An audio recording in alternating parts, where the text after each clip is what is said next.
So, hello everyone, myself Advocate Gautam Harshwal, working at LEXIS and Company Law Firm as a Junior Associate. So, this is a follow-up video of my previous video, which is on the channel, and the name of the video in which we have discussed right to die. Does a person have a right to die or not? So, it's a follow-up video, or it's the second part of that particular video. If you have not watched that video, go and watch it and let me know in that video's comment section what improvement you need, what if you had any confusion regarding that, any questions, ask me there. I will try to answer your questions. So so let's start this video. So in this video we will discuss development of euthanasia in India and the living will, which I told you in the previous video that we will discuss in the another video. So first, how the euthanasia is being developed in India. So first, it was first for the very first time, it started in 1994 in the case of P. Rathinam versus Union of India. It's a Supreme Court. The case was in before the Apex Court of India. In this case, the court basically was the opinion that right to life, live in Article 21 includes right not to live as well. So the court already said this in 1994 in the case of P. Rathinam versus Union of India. Okay. So after that, in 1996, Gyan Kaur versus State of Punjab, the Supreme Court said that euthanasia can be made lawful only by legislation. Okay, the court said that the court of the opinion that judiciary has no power to legalize it or make any you know any make anything, any decision regarding euthanasia. It's power the power before power legislation has the power to make it. So after that, in 2006, almost after 10 years of that Gyan Kaur case, in 2006, there was in 196 report of Law Commission of India.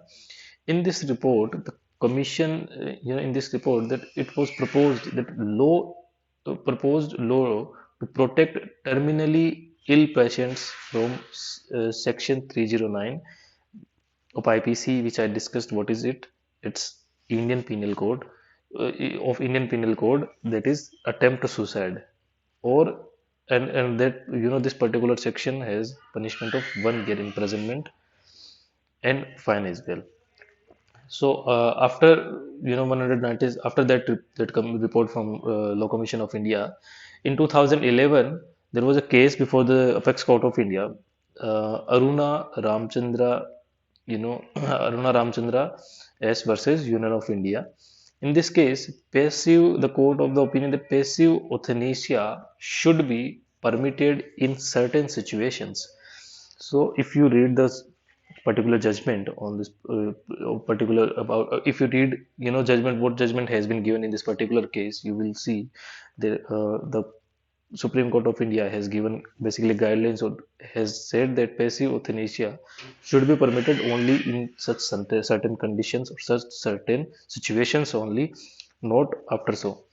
Okay, and after 1 year of that, of that case in 2012, uh, 241st in 241st report of Law Commission of India, it proposed for making legislation on passive euthanasia. Okay, so in the previous, we have discussed, it proposed basically to protect terminally ill patients. So in this report of 2012, the Law Commission of India proposed that